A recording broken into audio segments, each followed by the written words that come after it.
Hello everyone, কেমন আছেন আপনারা সবাই? প্রথমেই দেখুন মুরগির বাচ্চাগুলো আমাকে দেখার সঙ্গে সঙ্গে চলে আসছে। তো চলুন এদেরকে আগে কটা খাবার দিয়ে দিই।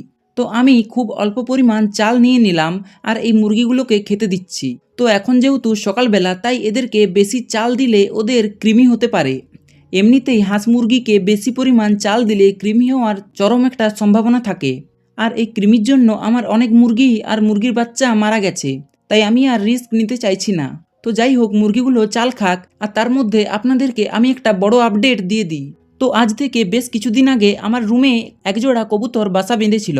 তো সেই কবুতরগুলো ডিম দেওয়ার ফলে আমি আর কবুতরগুলোকে তাড়াতে পারিনি। আর এমনিতেও আমাদের মতো পাখি প্রেমীদের কাছে এগুলো বেশ ইন্টারেস্টিং। তো সেই কবুতরগুলোকে না তাড়ানোর ফলে আজকে ওই ডিমগুলো ফুটে বাচ্চা বের হয়েছে। তো সেই বাচ্চাগুলোকে দেখাতেই যাচ্ছিলাম, আর দেখতে পাচ্ছেন যেই আমি হাত বাড়ালাম অমনি মা কবুতরটা আমাকে মারছে। যে কোনো প্রাণী ডিম ফুটলে কিংবা ডিম পাড়লে এমনিতেই একটু অ্যাগ্রেসিভ হয়ে যায়, ঠিক যেমনটা দেখছেন মা কবুতরটা। তো এটাকে আমি অনেক চেষ্টার পর হাতে ধরেছি, আর দেখতে পাচ্ছেন কবুতরের চোখগুলো কত লাল, দেখে যে কেউ ভয় পেয়ে যাবে। তো যাই হোক, মা কবুতরটাকে ছেড়ে দিলাম। তো ছেড়ে দেওয়ার পর এরপর দেখবো বাচ্চাগুলো।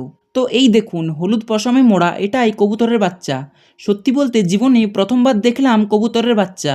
এরকম হয় বলে আমি কখনোই দেখিনি। আমি তো অবাক, তো এতটুকু একটা বাচ্চাকে এর মা কিভাবে খাবার খাইয়ে বড় করবে। তো আমার সাথে সাথে আপনাদেরকেও আমি দেখাবো এটা কিভাবে বড় হয়। তো তার জন্য চ্যানেলে চোখ রাখতে হবে। যাই হোক, বাচ্চাটাকে ওর মায়ের কাছে রেখে দিলাম। এরপর বাজরিকার পাখির ঘরে এসে দেখি পাখিগুলোর পাত্রে খাবার নেই, জলটা নোংরা হয়ে গেছে। তাই নোংরা জলটাকে ফেলে দিচ্ছি, আর জলের পাত্রটাকে ভালোভাবে পরিষ্কার করে ধুয়ে তাতে নতুন জল দিয়ে দিলাম। তো এরপর দেখি পাখির খাঁচাটার অবস্থা খুবই খারাপ, তাই ভালোভাবে একটু নোংরাগুলো পরিষ্কার করে দিলাম। আর আমি এমনিতেই সপ্তাহে 2 থেকে 3 দিন পাখির খাঁচা পরিষ্কার করে দিই। তো যাই হোক, এরপর পাখির খাঁচার দরজাটা লাগিয়ে দিলাম। তারপর এখানে দেখছিলাম খাবার পাত্রটাতে কতগুলো খাবার আছে। দেখলাম 2 দিন পর যেতে হবে খাবার আনতে। এরপর পিছন দিকে তাকাতেই দেখতে পেলাম ঘরের নিচটাতে কুকুরটা বসে আছে। আসলে এখন বাইরে স্যাঁতস্যাঁতে আবহাওয়া, তাই বাইরে না বেরিয়ে ঘরেই বসে আছে। যাক, ও বসে থাকুক, ওকে আর ডিস্টার্ব করব না। তো এরপর পাখির ঘর থেকে বেরিয়ে মুরগির ঘরে গেলাম। তো এখানে আমি এলাম মুরগির ডিমগুলোর আপডেট জানার জন্য। মুরগির ঘরে কিন্তু মুরগিটা দেখলাম বসে আছে, তার মানে এখনো কোনো আপডেট নেই।